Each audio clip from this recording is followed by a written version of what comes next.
தேவன் உங்களிடம் பேசும் இன்றைய வாக்குத்தத்தம்.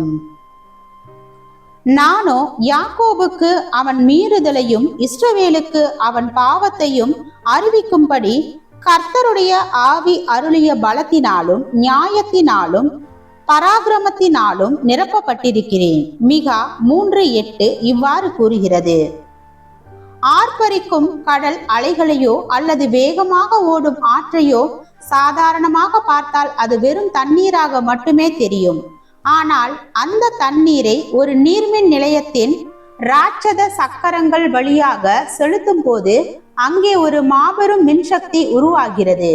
அந்த ஒரு கருவிக்குள் நுழையும் வரை அது வெறும் நீரோட்டம்தான்.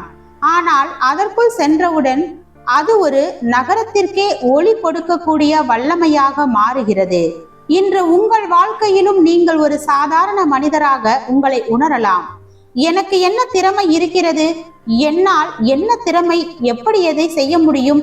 நான் இவ்வளவு பெரிய காரியங்களை செய்ய முடியுமா என்று நீங்கள் யோசிக்கலாம்.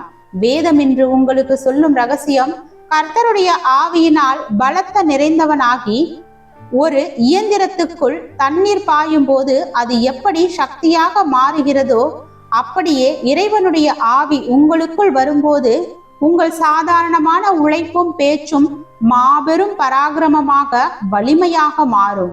நீங்கள் தனியாக இல்லை, உங்களை இயக்குவது ஒரு பரலோக சக்தி. அந்த பலத்தோடு இன்று நீங்கள் எடுக்கும் ஒவ்வொரு முயற்சியும் வெற்றியை தரும். ஆமீன்.